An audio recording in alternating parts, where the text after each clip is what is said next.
welcome to the Spark of Madness podcast. This is I guess it's not the Westworld finale episode, but we're doing a anticipation of the finale episode for season 2, right? Because of you, Jake, because you're not going to be here.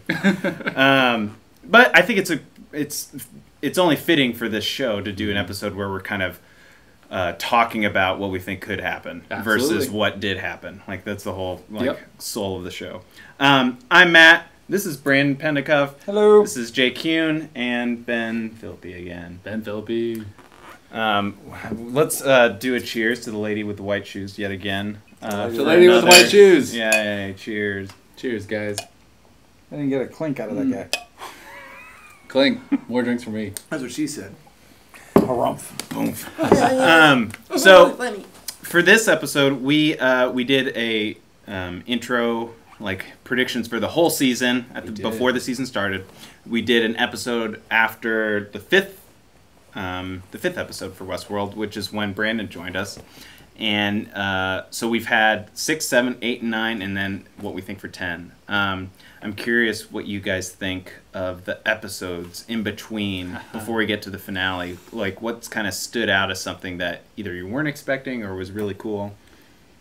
Oh, well, I've said that I've been focused on the weapon thing from the first time they introduced it. So he brings, I believe he brings Dolores out and shows her the valley and says, and they kind of mark that it's a weapon. This is, here's the true purpose is a weapon. And I'm like, wait a second, I thought the true purpose, later in the show, I think the true purpose is immortality. What happened to that weapon thing? I can't get it out of my head. So we have some theories we're going to discuss on the show today based on the preview that might address that. But I've been stuck on the weapon. Yeah. I'm actually, so the first thing I wrote down, which is kind of interesting, I think episode 5 was the Shogun World episode, right? I believe so, yes. I think, yeah. We were looking forward to the I think we had just, we had just seen it. Okay. Either way. Yeah. I'm actually surprised based on how much we kind of anticipated what is Shogun World going to be like. What are they going to show us? How's this going to devolve? And basically we got an episode that then ended. Yep. Although some of the characters we saw in the trailer for this season, but there's one character that they pulled through. I can't remember her name, but she's the bow. The archer. Yeah. One character. But I don't know. I thought that was interesting that they didn't go there. They didn't rely so heavily on this new world. Now, Brandon actually, I think, can speak to this because we agreed that the Akichita episode 8... Kiksuya is the title of the episode. Yes. Akichita is the character, absolutely. It was what we kind of wished Shogun World's episode would have been. And not that we're disappointed, we got a great episode out of it. It's what I expected it to be. And it wasn't, to your point. It was more... A lot of people have referred to Kiksuya as a battle episode, but I would actually argue that Shogun World was more of a battle episode because there was less moving of the overall narrative within it. Whereas in my opinion, Kiksuya, even though it did focus on a pretty linear story within it, it had a lot of impact outside of it. That's the one with the First Nation. The Ghost Nation. Ghost Nation. Absolutely, yeah. Ghost and Nation. Akichita is the main character in that episode. And I'll just... Which go ahead. I was just going to say, for me, that was my favorite episode of the season and probably the series. Good. Wow. I wouldn't say of the series, but of the season. You know what? That's within the context of the overall show, right? I'm not saying it wouldn't. Right. But I just enjoyed that a lot. I really like taking that step back and following a linear story. Can I pick it back on your point? Please do. When you so you told me, I was behind on watching because I went on vacation. And, right. You talked about that episode that you liked it, and I went and watched it. And I said, Matt, this was Brandon's favorite episode. As I've been season, I think it's one of my favorite episodes too of the seasons because it is self-contained, and there was something interesting about what's the Native American character's name? Akichita. Yeah. I wonder if he has the same things going on as Maeve. Like, I wonder if they're, like, equals. Because they woke up early. He woke up early. Yeah. Absolutely, he did. Well, and I wonder if they can control things Well, and that's what I think is so interesting about that. I don't know if it would be my favorite episode. I think you pretty clearly said it wasn't. I think I don't like You're an idiot. Come on. Terrible. Right or wrong, I think you have been... I don't think you've indicated that. I don't know if I have a favorite episode. That said, though, I think... episode before is pretty good, The most interesting part of that is that a character was awakening outside of all these other main characters. Right. We just here we go. Ghost Nation's awakening. Right. Yeah. Like there was all the speculation about is somebody controlling them? Are they helping the guests? Are they? They're on their own. Yeah. Like what is going on here? But really, they're having a simultaneous in the background. And you brought this up too about like kind of this symbolism of what that means, like Native Americans in general. Like they've always been here, and they've actually been here earlier, and they were awakened earlier. Like it's a very interesting observation. The comment that really jumped up to me that I think you're referencing is there's a scene where Kichita's it's before he wakes and goes down into the basement. Yeah. But there's a scene where he's sitting there, and the operatives are talking over him, and they make the comment about how they were rewritten narratively. They were basically rewritten to be more violent and to be more savage. And I thought it was an interesting play on, they say winners write to history, right? A lot of our history books that teach us about Native American culture write them as more savage than they were. Now that's not to say there weren't some savagery going on. Right. Reversed it. But we were writing them to be more savage so that our domination of them was more palatable to the wide audience, right? Yeah. It was a matter of manipulation and narrative control in real life in our history. I think it's interesting it was paralleling that within. And then as when they become human, when they have consciousness, when they kind of have control, they're still, which is a theme throughout. It came up again that there's truth to these stories, even if they're pre-written, and especially when they have personalities and identities themselves. Like Maeve, Ghost Nation, Dolores, like everybody has their own kind of path that is real versus the one that is generated for them. Right. And hey, can I just use this moment for a brief aside? We got an answer to something we were wondering about at the beginning. Maeve not taking the train to leave. That wasn't part of her program. We got an answer that she was supposed to. Not necessarily in that episode. I don't think was it in that episode? No, it was last. It was in episode 9. Since we've had our last podcast. That was the red pill moment. Yes. So Ford said, I did all this, like I kind of led you there, right? And then I did not expect you to turn around like you did. I tried to free you as my child because he said he's her favorite. So, she's his favorite. But yes, she did that on her own free will. I'm curious what you guys think about that she's his favorite, especially given the history with Dolores, especially given Bernard. Obviously, Bernard he created Bernard as a reflection of Arnold, who's his partner. Could he have been talking about collectively about the host in general? Was it a very specific Maeve, you individually are my favorite, or was he talking about how... I interpreted it as very specific. Yeah, like he had a program just for her to to talk to her. You know what I mean? Yep. Which is interesting. One thing I want to piggyback to before we move on is I love the fact in the first the Ghost Nation one where he didn't die. Like he's the only one that didn't die for 10 years. Yeah, they comment on that. That was interesting. And how many other people have hit later on their Windows updates? And they're like, what? Like, they were going over him, and he hasn't died. I actually think that is a playthrough. I think because it's basically you get wiped, right? Your memory is wiped, and if you've been awoken, you have all memories all the time. But the idea that memory is what preserves, and like immortality in this world, at least before they've reached the door, the Paradise Valley Beyond, whatever, is that if you live long enough, you get to preserve all that. But like that's kind of what. I don't know. I thought that was a really interesting. I'm glad you called that out. Yeah, I had that. I thought that was such a cool thing, and I loved how they they kept the subtitles of him narrating it, and and it turns out he's talking to Maeve the whole time. Right, yes, which was great. Which is why I think is an interesting connection. Is like they're the only two who are completely woke, for lack of a better term, and that's why they have this. That's where they can talk to each other on anywhere. They don't have to be in the same proximity. Right.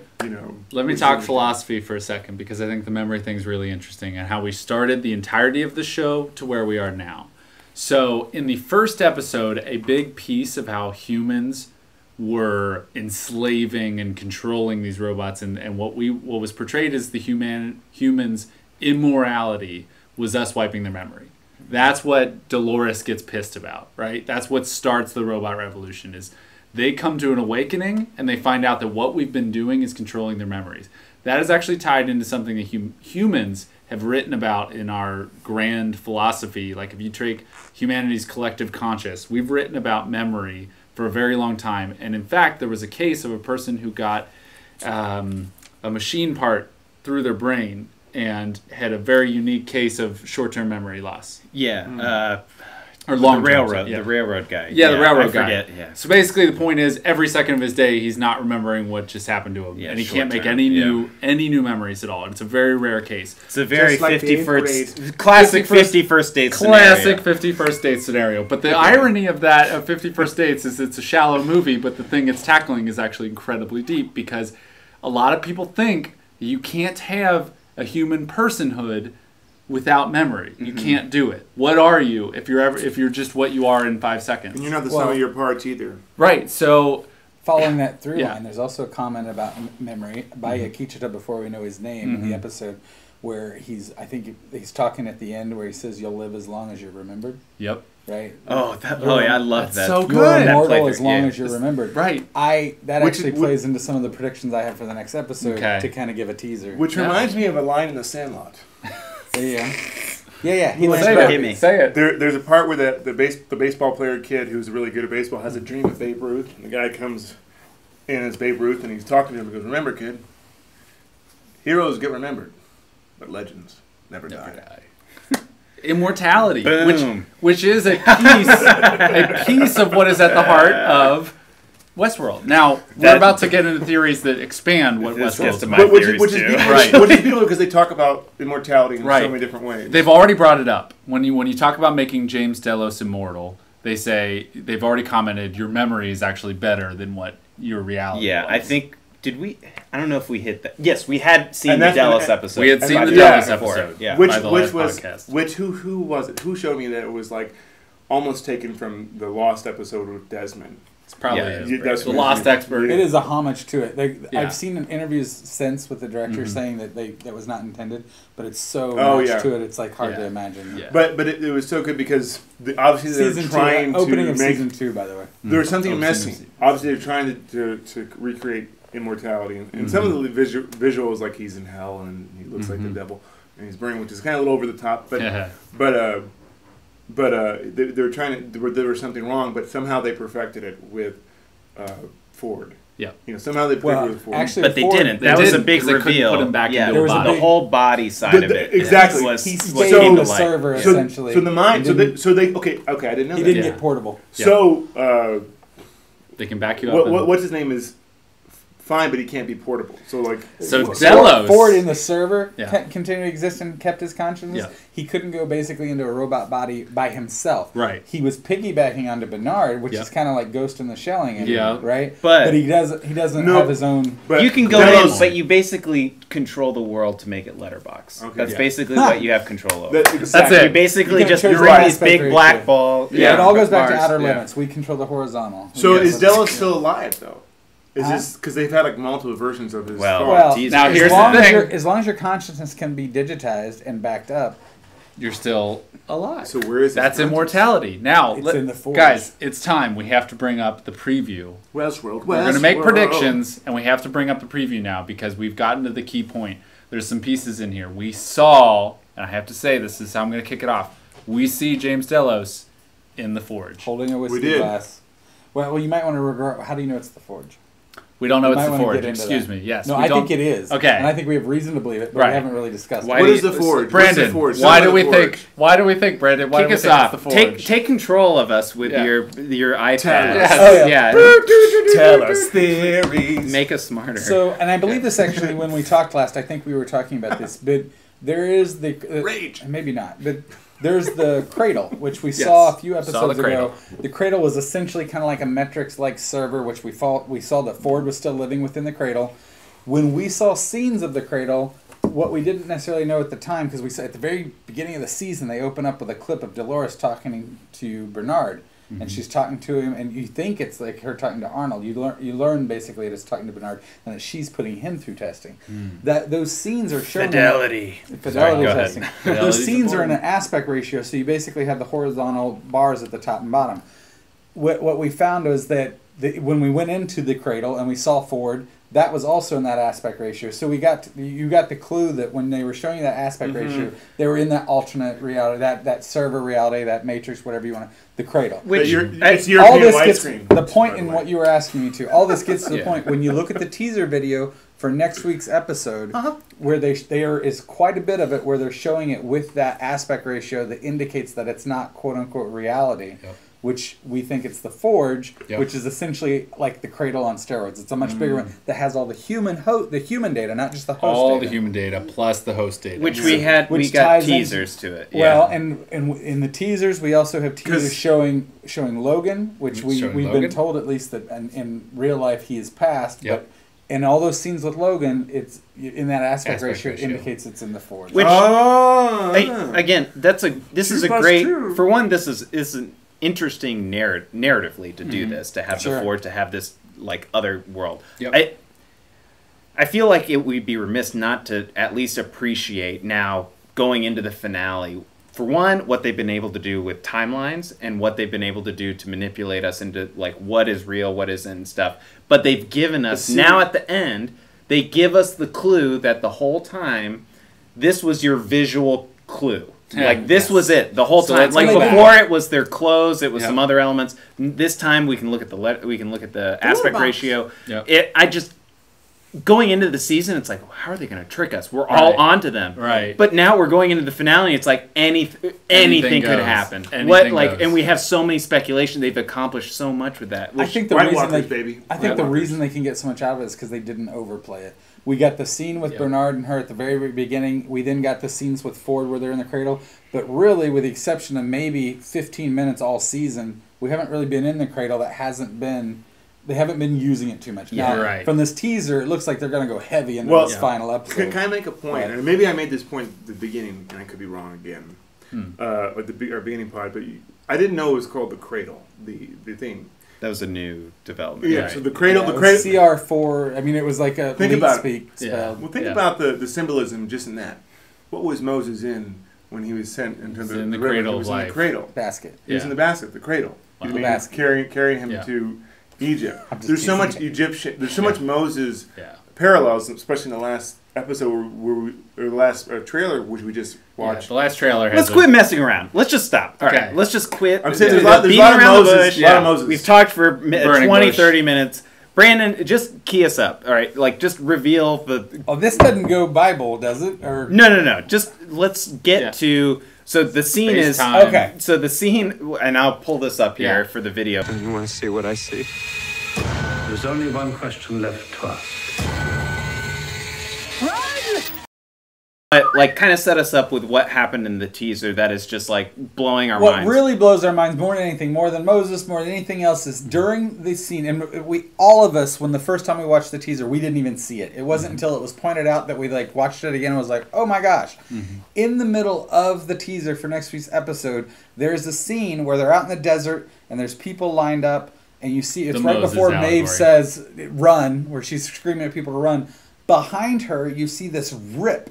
What appears I can only describe as like a rip in the space-time fabric. Like City on the Edge of Tomorrow from Star Trek. So we should be showing this now. Hopefully he's showing it here. Obviously this is not going to show up anywhere. But you see this rip in the space, and it's in both scenes. And it goes up to like the sky. Yeah, it appears to go infinitely upwards. It's a static kind of... And it is shot in such a way that it's just literally reality tearing. Yeah. Going back to our earlier comments about how through the aspect ratio you see some things that appear to be happening in the Forge, what also complicates this isn't happening in the Forge. This is in what we consider quote-unquote real life in Westworld. Based on the bars. And that, exactly. And I would have to say, excuse me, sure. Your space-time continuum is showing. Did you say sugar? Sir. Okay. I had to go with it. It's fine. That's really blowing our minds. Basically, space-time continuum. All our theories are crap. There's a space-time rift. Anything goes. I mean, even just again that little detail. Yeah. It just blows my mind. I can't even. They ran out of money.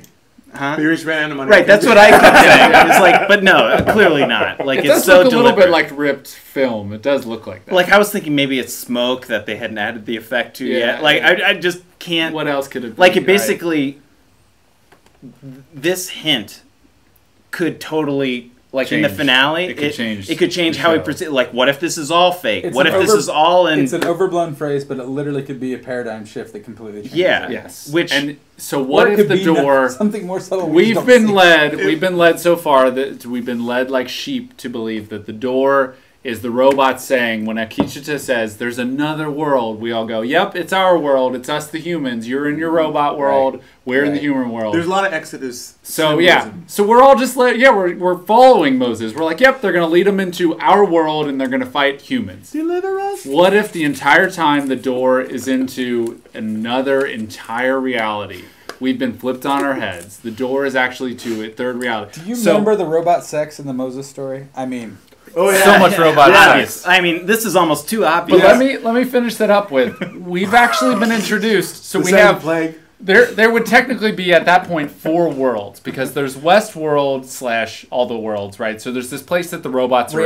4 realities. 4 realities. There's the reality of the robots, right? That has the several worlds that are Shogun World and Westworld. There's this human reality that is our reality that we understand every day.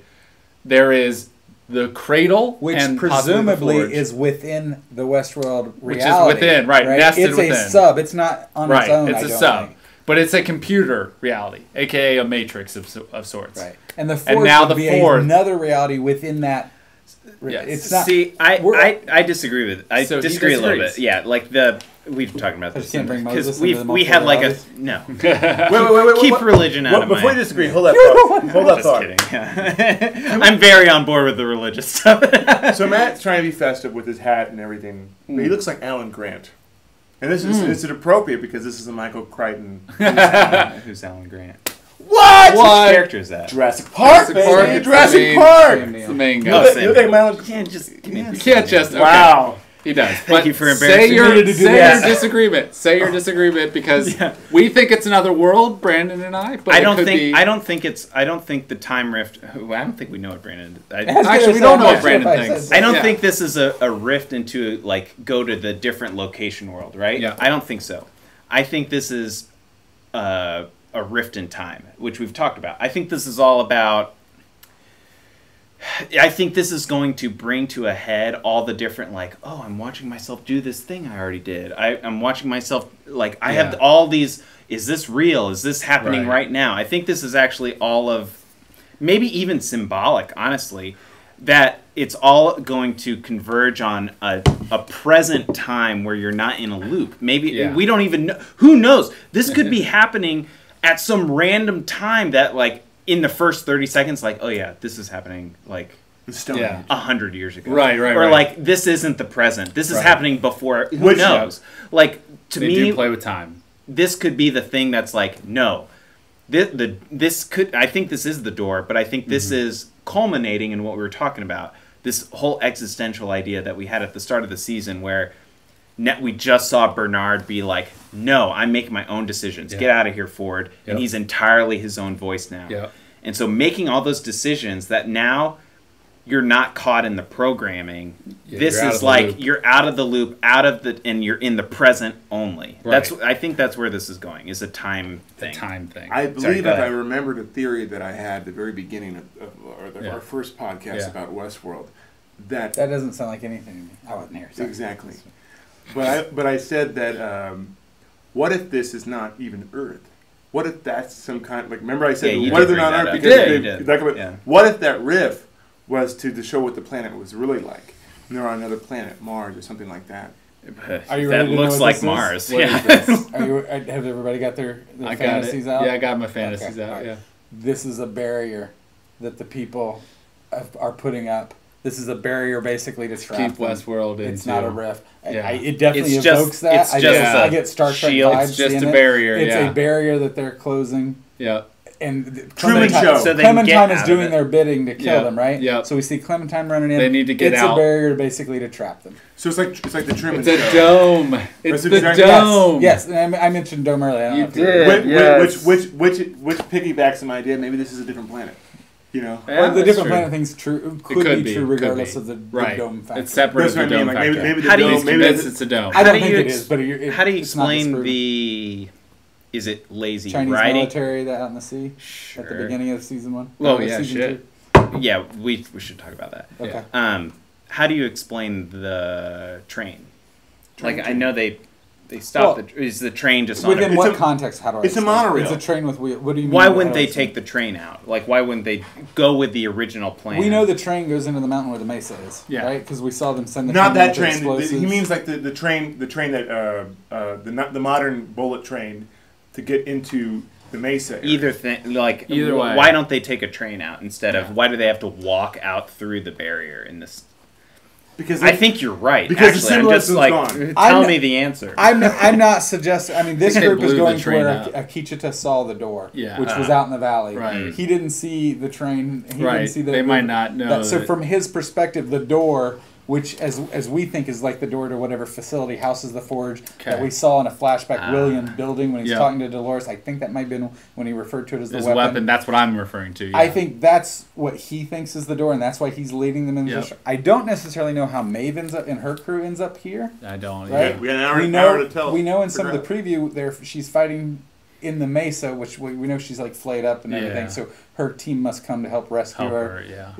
They get out, but apparently they hook up with Akichita's group, or at least if I'm right that this is Akichita. We see some Ghost Nation people here. Yeah. But I would say the reason why they're not using the train is simply because that's... Now, Maeve knows about the train. Maeve knows about getting out of it. There might be something else going on there. Yeah. Then it's just they might have just blown it all up when they blew up. I think they're trying to get out. I'm not saying they're trying to get to the other... That this is the doorway to the world. Yeah.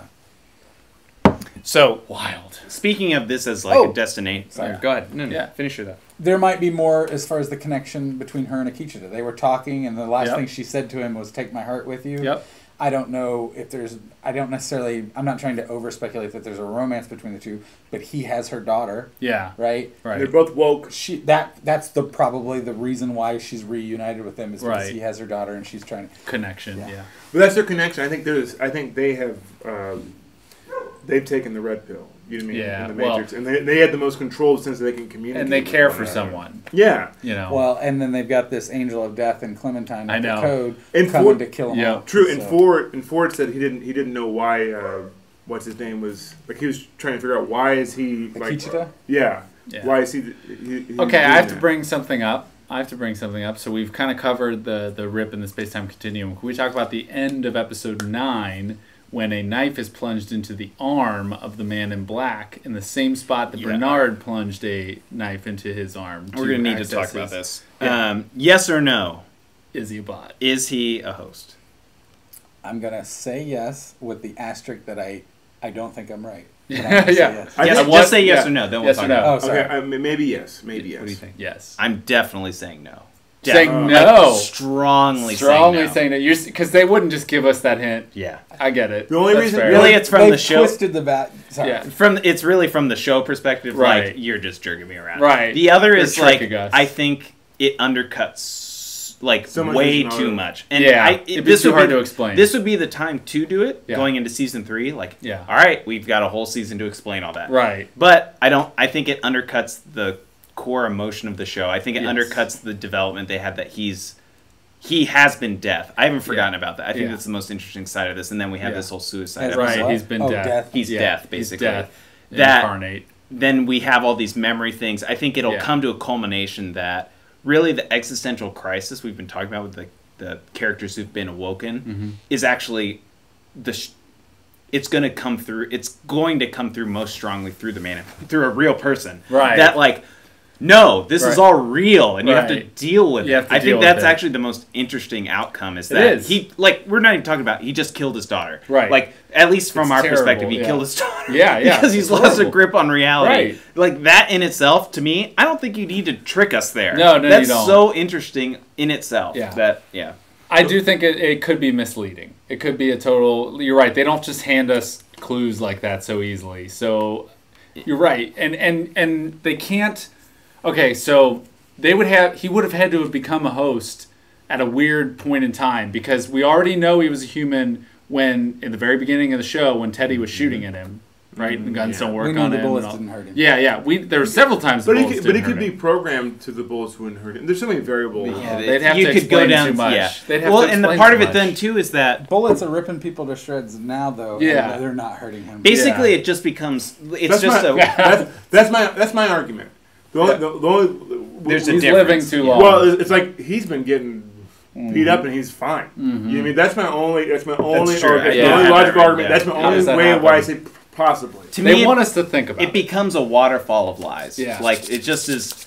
How do you go back to explain that? How do you go back to explain that? How do you go back to explain that? That, like, we just talked about that a human body isn't feasible. Yeah. Right? Like, you can't put it into a body that is right. You can't. So it deteriorates. So then it's like, okay, fine. Yeah. That's like maybe this other avenue. Yeah. It just keeps going down to the point that, like, if they rip the rug out this season, that all of this is fake. Yeah. I just think that's way too much all at once. That I don't think. Yeah. They won't though. Maybe they won't rip the rug out right now. They gave us the clue. Right. Maybe there won't be a space rift time. Yeah.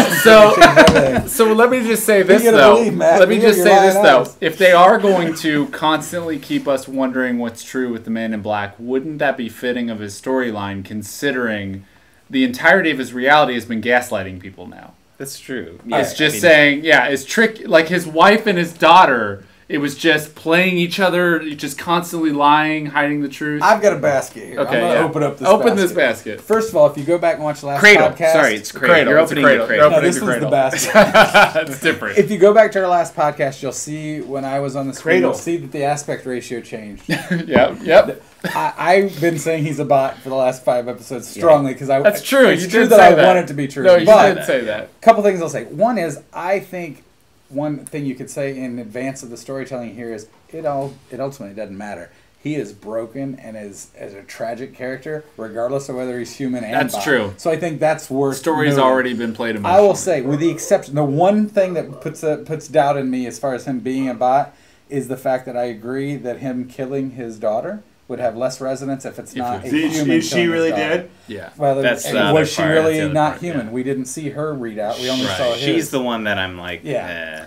But I'll say that there's tons of little things, in my opinion, that would make him being a bot actually have more sense. I think as far as his transition to being bad, as far as the breakdowns that are going on, the constant situations where he's getting out of danger. He's supposedly been shot all to heck. He's 70 years old, shot 68, 70 years old, shot all to heck. Yeah. He takes out this... He's in his own Truman show. This Green Beret team that's got P90s, machine guns.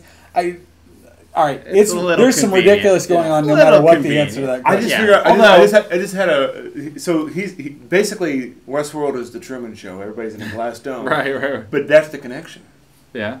Who started the Truman Show? Who was it was Ed Harris. It was Ed Harris. He was in the Truman Show. That's the storyline right there. We also know that all the hats were now we got the that was interesting brain scanning. I thought that was actually stupid. Yeah, that's what I was just going to say. Dumb. I wanted to bring that up because I thought that was kind of silly. I thought that was a little silly for the show writing so far. It was interesting that it was a question that to my knowledge at least, nobody was asking. That they chose to bring up and then immediately answer and then move on. Yeah. So did the First Nation guy? Was he the one to put the maze in underneath everybody's scalp? That to me is one of the problems with the episode. If I was going to get in a nitpick mode, is supposedly he was the one that was, because he's drawn that everywhere. He would scalp them, stitch their head back. On, and no one was noticing. So I think what the theory is, so first of all, what they're doing is, remember how they had to rewrite in the beginning? You've mentioned this a couple times, Brandon. There was they made a first episode of pilot and they changed Kissy things. was the name of the Indian character who was scalped by the Man in Black in the very opening episode. And he paid $60 for $40 tickets. It was really beautiful. So that scene was great, but the pilot was different than the eventual ended up changing of the show. So the actor died. Right? So the actor died. They had to do lots of rewrites. All kinds of things were rewritten and changed and all that. I think they did make a little bit, and it wasn't sloppy. It was just that they were clearly kind of forcing it a little bit. They just wanted to address that and fix that hole in why was this happening, and they used. I agree. It was a question that was hanging. They felt like they needed to answer. Yeah. I just don't. If I'm getting critical, I don't think they provided a very good answer. It could be that they scalped him. Now they have to put the teams have to put all these robots back together. And they could have just used. But they're not going to notice the. That's a good point. Yeah. So speaking of holes, I'm curious what you guys think about releasing the hounds. I'm curious what you guys think of something we haven't talked about yet, although might be interested. Is really Teddy and so basically explaining the water that we've seen from the start and how like both that's from a timeline standpoint it's interesting. But also from a culmination of the season, how do you explain the water rising to that level? Teddy's in it. Personally, I'm curious what you guys think. I think the hat, because it was a new addition to the intro, they changed their intro specific. Like everything else is very symbolic, and I think we're led to believe that like, oh, this hat. Hey, Tuck. We're led to believe this hat floating in the water is symbolic too. But what if it's literal? Yeah. And What it's if it's the man in black? Well, it's the man in. I think in the opening. Is that what you're talking about? Yeah. So basically, I'm thinking that the Man in Black is going to die this episode. That is my prediction. That is my boldest prediction that we will not see Ed Harris again after this season. That's a bold because prediction. he is going to die as part of this. That is so cute. Okay, watch you come be like, hey Matt, here's like 5 reasons perfect evidence that he signed on for a contract. To which I will say, Anthony Hopkins wasn't going to be in it. Right? I would have been in last season saying Anthony Hopkins was done. I was so confident he would not be in it. You were very confident. I was very wrong. The thing about Ed Harris's character, he may come up as a flashback. Who knows? Right. But as a human character, you think he's dead. I don't know what more they're going to say. You're assuming he's human now. But what are they going to say? Brandon. But anyway. Talk about the flood, because you're the best to introduce the flood. Oh my god, I just thought of an idea. Sorry. Do you know what Teddy's last name is? What is Teddy's last name? Rumsfeld. Teddy Flood. Is that really his name? That's really his name. No. Yes. That's okay. I wish you had told me that. That's actually like really disappointing. Is this all like gonna pull out into like a little kid in a hospital bed? I don't know if it necessarily is related to it. We assume there's a flood simply because there's a lot of water, and because in the trailer we're seeing water rising, and because there's going to be a flood. But and because we have Elvis Moses allegory. Exactly. Yeah. There it is. I think what's most interesting to me when I think about the flood is the scene we saw where there's a scene where Bernard's overlooking where he sees Teddy's body and he says, "I killed them all." Yeah.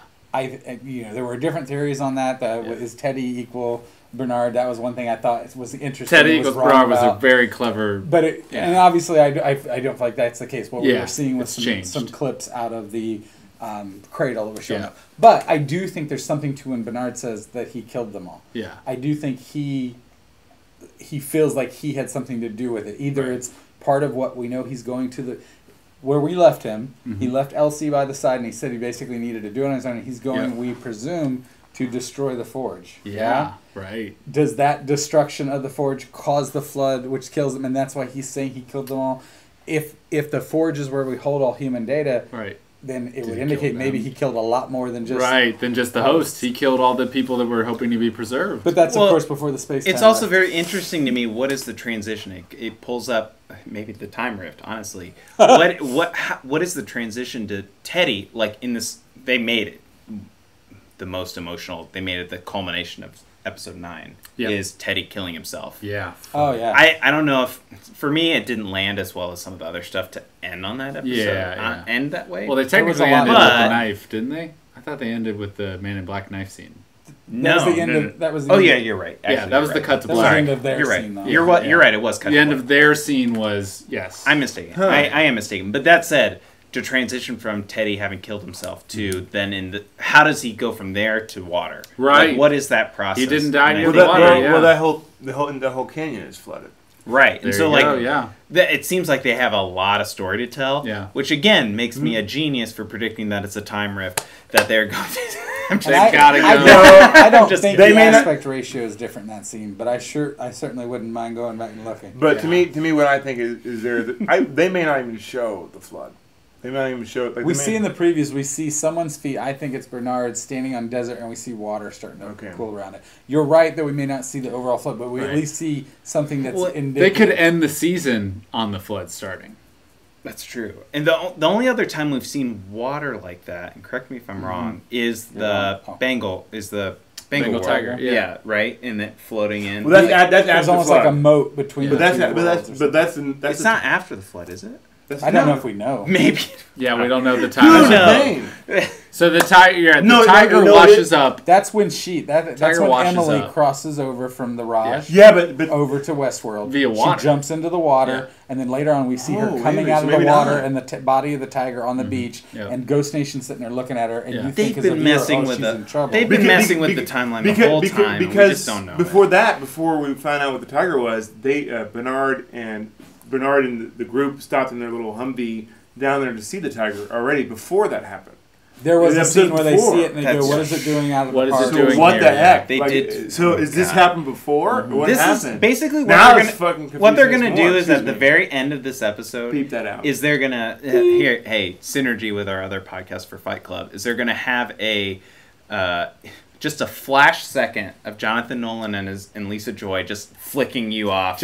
Once they reveal all this timeline stuff, like, you guys thought you knew? No, you don't know. You're in the palm of our hand. What it is, it's a half a frame of film going like this. Like in The Exorcist when they had the shot of the demon. It's them in the background hazily, just laughing at us. With money, washing their faces with money.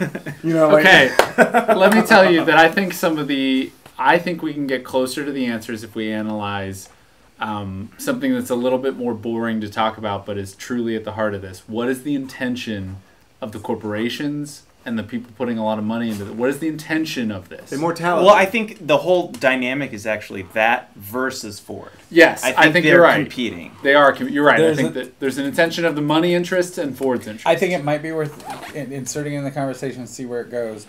There is a scene where we saw in this last episode where Ford is sitting there at the bar next to William, the man in black, and he says basically, we had a deal. You'd keep your business, would basically stay in its place, and you wouldn't interfere with the park. Yep. And your stuff, he basically says your stuff went awry and started coming over. Yep. To your point on the business's goals and whatnot, if we take at face value what Ford said, something to do with presumably the forge, something to do with contracts tracking. Broken. Something went out of control. What is that? Right. We don't know what went that astray is. that got into Ford's territory from Ford's perspective. Right. Is that your project, the lights, whatever, and the bot's freaking out, or is he saying that? Right. Did Ford create that, or was that an accident? This goes back to the. Okay. What if the man in black in the Westworld is a bot, is the cause, is what flipped over? Ford's arguing it with William, not the same character. And there's two. And Man in Black from the very beginning has been instigating a lot of these issues, and Ford's been fascinating. Ford's been right there arguing with them. They've been antagonists. They're clearly, all the answers are right there. These two polar things. Keep in mind, this is the same coming guy together. B equals T. True. T equals B was the thing. Sorry. That is fascinating to think about, though. But yeah, that's honestly at the heart of it is me just wondering the interests of the groups involved. We assume the Man in Black that we're seeing in the cutscenes with his wife is the same, Is the same as the Man one in the park, but is he? And he might not be. And I gotta say though, and this is why I go back to the interest, because my hang up on the weapon, it was a almost forgettable plot line, and people don't talk about it as much. Right. I'm hung up on it because that seems weird that it was so forgettable, and it seems to me that the Delos Corporation is maybe interested in something that could be a weapon. What kind of weapon is it? Now we have the space-time tear, supposedly, or time machine, whatever. Right. They're building in a massive piece of equipment. Bots that could infiltrate humans, though, and then do whatever you want. That's a weapon too. That's a weapon too. What are they referring to here? Who's trying to buy what? What if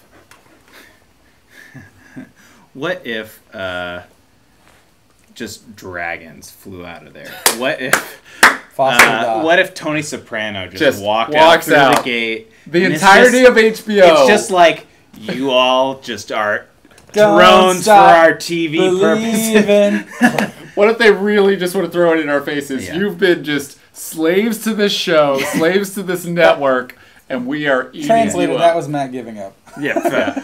Well, so I actually think it's really interesting, and I think it'll play out. Exactly this way because I'm always right. Exactly. So the competing interests. I think there's immortality versus this idea of a new species, which I think is Robert Ford's idea. You're right. Yes. So Ford is very much in this mind that this is a new race of people. Yeah. This is like a new being, saying a new species. And he literally says new species versus this idea of preserving human life. Right. And I think what's going to happen in the finale is that that's all going to come to a head because Ford at the very I think in the premiere was like via his surrogate little kid version was like this game is meant for you. Yeah. Like, this is meant for you, human being. Yep. It's not meant for the host this time. Right. And so I think this is all a big arc to come to... The story ends where it begins where it ends. Right. I don't know. That's what the little kid said. Okay. Yep. Yeah, I don't know how to explain that Sorry. yet. But I thought I was helping you. Shoot, our dogs are barking. Hey. Cut this out. Cut. Clap. Basically, this gets to me thinking that Ford has this plan to basically come up with an idea that this is a new race. We can't live forever. We just can't. We can't. Right. That's Immortality wrong. is a myth. Free will is actually mostly a myth. Yep. It's all around control, and I think that pairs so perfectly. If the Man in Black is a human being and he's going through all this suffering, and it leads to I think it leads to immortality. Like this whole agenda is wrong, right? And that it's going to lead to them getting out into the real world, which was his plan the whole time. And I think the Man in Black is going to help them get there because he realizes bringing anyone back. The arc, the whole season, except for episode 9, was that the Man in Black was accepting of that. Right. Maybe this is a timeline jump and that it's really like this. Yeah. Episode 9 is actually before this other stuff because it really doesn't make sense that he would be believing this. Yeah. I think it's all leading to him like being like, no, this doesn't work. It doesn't work and I want to blow it all up. He literally said that at the start of the season. I want to destroy it. I think that's where this is going. Okay. I like that, setting the show up as two competing interests of the continuation to immortality of the human species or the development of a new host species. And that one has to prevail over the other. They cannot simultaneously exist. Yeah. That's fascinating. What other kind of predictions do you guys think is going to happen for... I don't have a prediction, but I want to ask you a question about your point, saying that there was, like, you're saying they're showing that there's no free will. How? I think Ford's philosophy of this whole is like, you think as a host that you don't have free will. Mm-hmm. So but really, it's not that different from us. I think that's really also been his point. Yeah, is are just influenced just by overall, things. Just because of because of the machine itself. For a variety of just a variety of factors. Is that we're programmed to the biological? Like, there's so many things that lead to us making decisions. It's a similar. But what about Maeve, making her decision? That's not active free will. That's my blind spot. Is I have no idea where Maeve is going. I've that as a symbol. I don't know. Even he brings that up. Ford brings that up to her, and saying that it surprised him.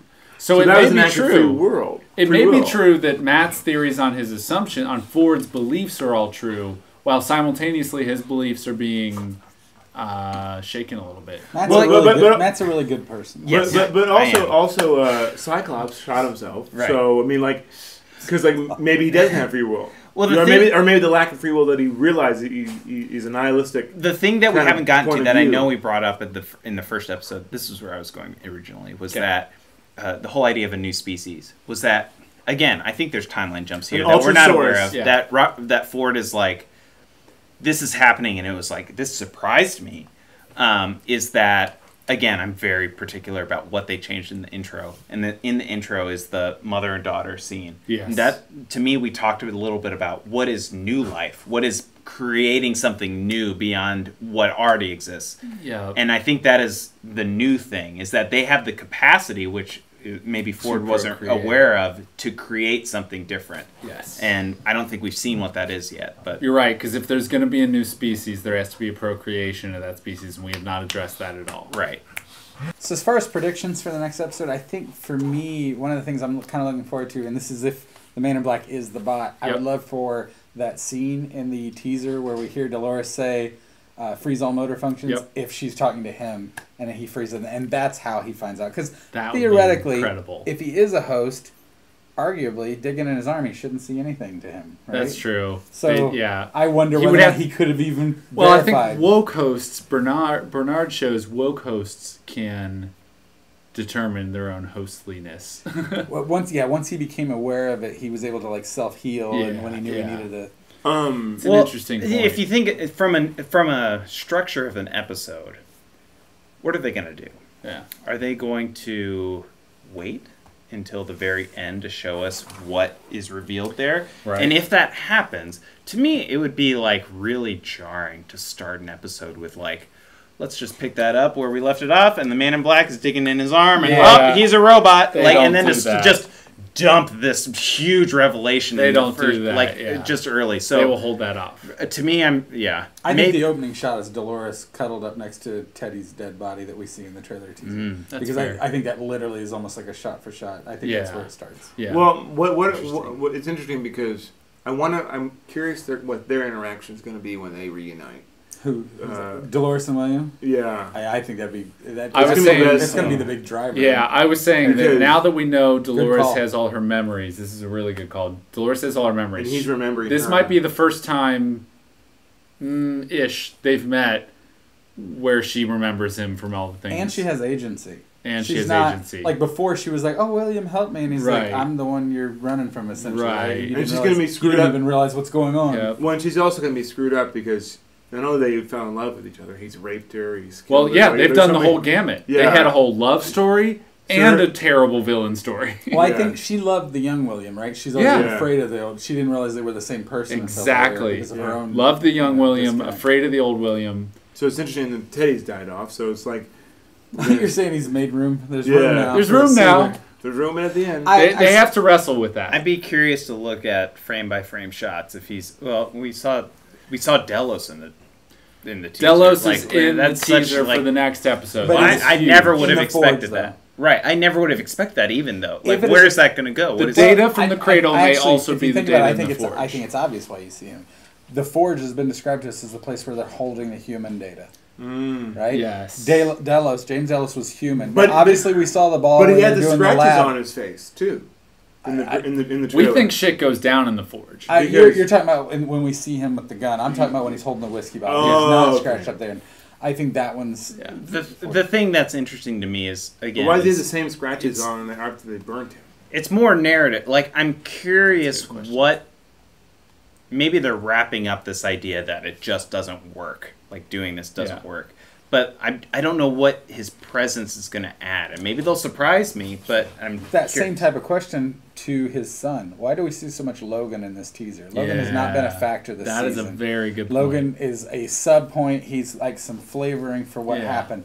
In the teaser, he's all over this next episode, comparatively, relatively speaking. I'm curious what is his role? Now, it's all Forge shots. Yeah. What is his role in the Forge? Is he some type of guide? Is he going to be working directly? He's doing a lot of monologuing, it seems to be, and talking to...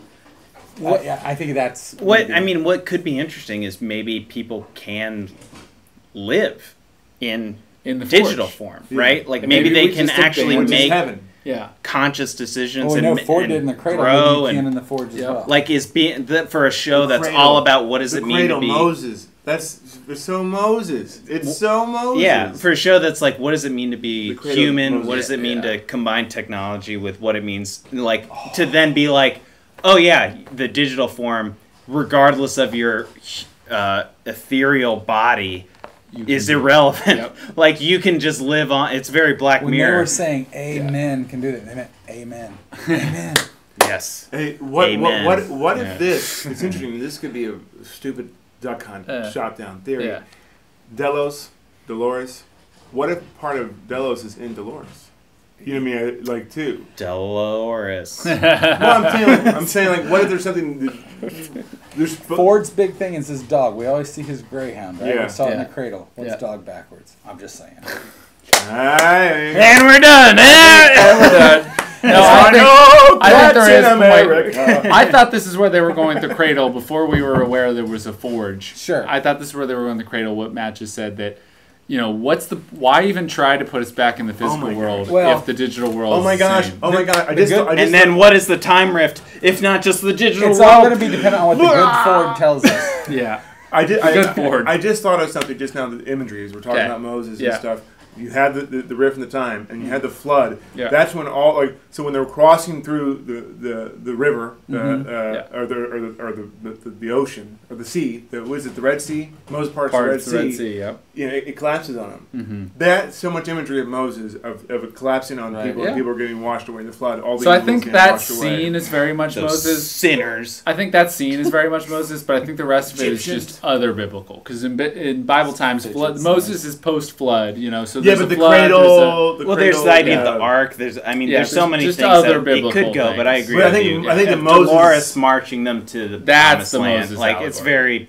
You take the story, you clean out the sex robots, and you've got it. Yeah, and then there's this idea of plagues, and I'd be curious thinking about first sons or whatever. I'm sure there are a bunch of other things. Listen to your guy, but. I'm sure there's other imagery too, but I think it's building to that endpoint. Yeah.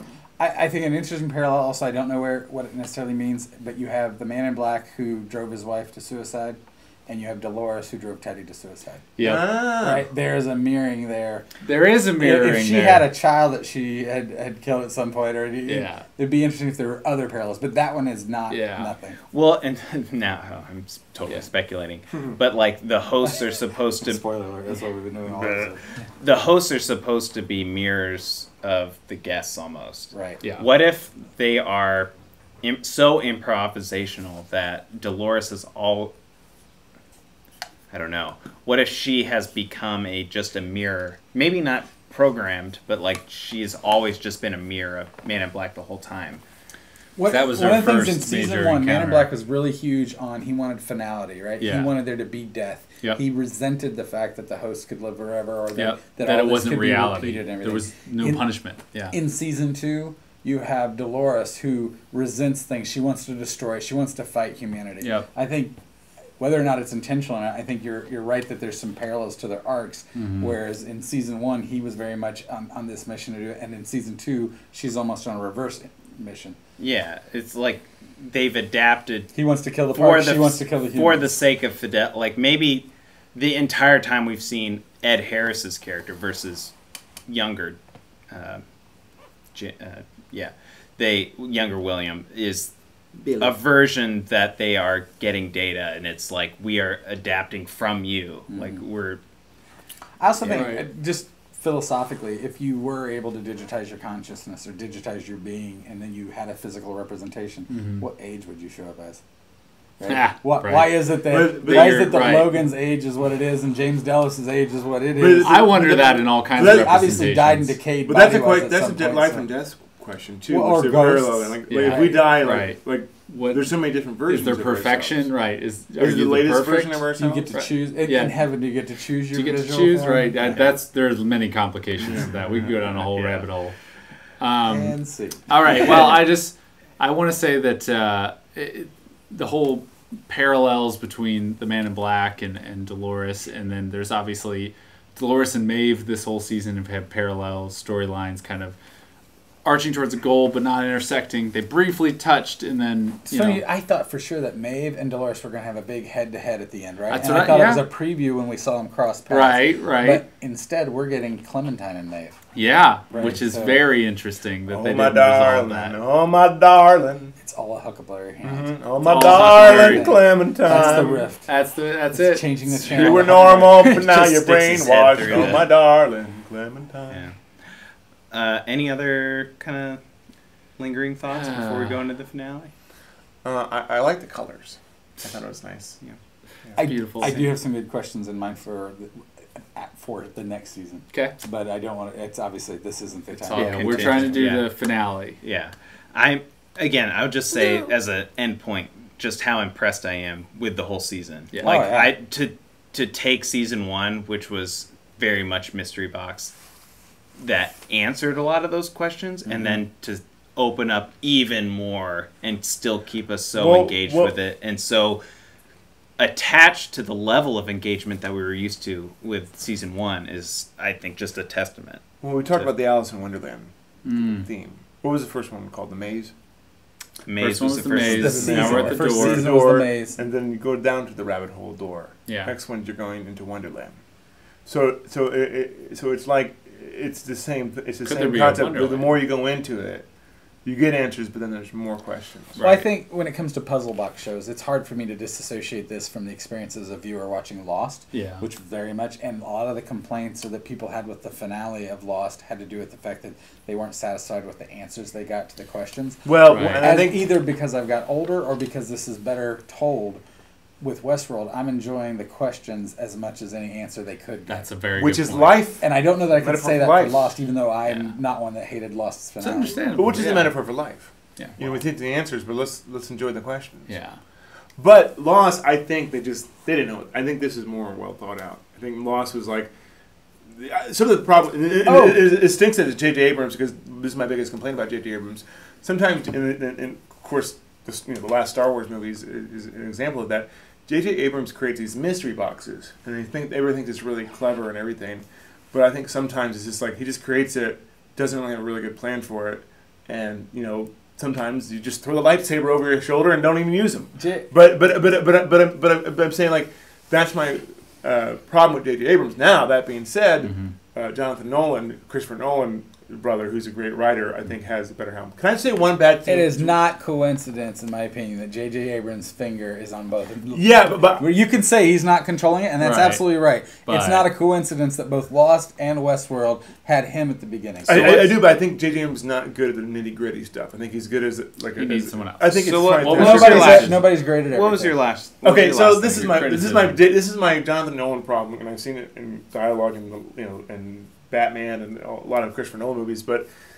Oh God! There was that one scene when they were going to blow up the cradle, and it was, who was it? Who was Angela? the blonde girl Angela. who was in there? It's like the guy starts making out with her. That was the dumbest. I don't think they actually kissed, but yeah. Yeah, but like, the intent, the intent for okay, everything's okay. That was like the stupidest storytelling. Really it's like, oh God, that wouldn't just happen. avoid that, right? Because we're supposed to spend. So when you watch these things, you're supposed to suspend disbelief. And so you how's just that J.J. Abrams' fault? No, that's Jonathan Nolan. Yeah, that's John. Yeah, John. Don't believe Didn't you see the lens flare? It was really dumb. It was. They could have just as easily had her run down there, successfully explode the thing. Nothing's perfect. David Lindelof, Carlton Cruz. Yeah. So Jake, I'll give you the last word. Is there anything that we haven't touched on yet that you want to get out there? A lot of pressure. Other than just pure excitement. Pure excitement is definitely a piece of it. I think that we are. I think they are going to. The whole season's called The Door, so they have to lead on to the next thing. Doors don't happen without going through them. I agree. There's which maybe that thing is the door. Right. Maybe that's the door. So I would just want to explain, like, before we leave this podcast and see the finale.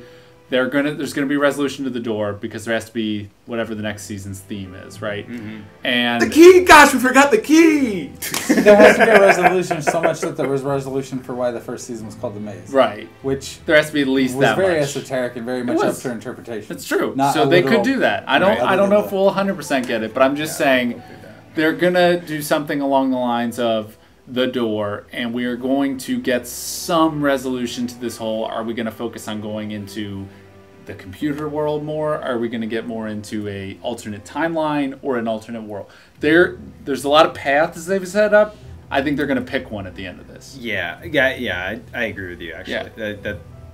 I'm not sure. I thought this at the end of season 1, so maybe they'll. Who knows? Maybe they'll have like 100 other amazing stories to tell within this exact same reality. Right. But what if they have a Jurassic Park world? Yeah, maybe. It seems interesting to me. And maybe this gets to, they'll loop back Shogun World kind of vaguely about consolidating the narratives and the characters maybe. Right. That it just seems weird to stay the course or stay in the same place without them getting out or getting into something new. You are getting into what I was going to bring up next week. Okay. What if this is a giant marble of a galaxy that aliens play with? Next week, as far as thinking about next season. We'll have another podcast next week. You should tune in. Will we be in Westworld in season 3 is the question. My prediction is all big marbles that aliens are playing with, The whole world. It's very Simpsons. No, Men in Black. We're in a smaller Orion's belt. Orion's That's belt. where the answer is. All right.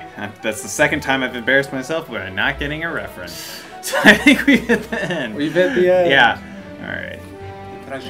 So tune in, I guess, next week, whenever we do this finale podcast, because I think we're definitely going to do one now. All right. But hopefully you enjoy. Yep. Thanks for watching. I won't see you guys at the finale. Thank you for watching.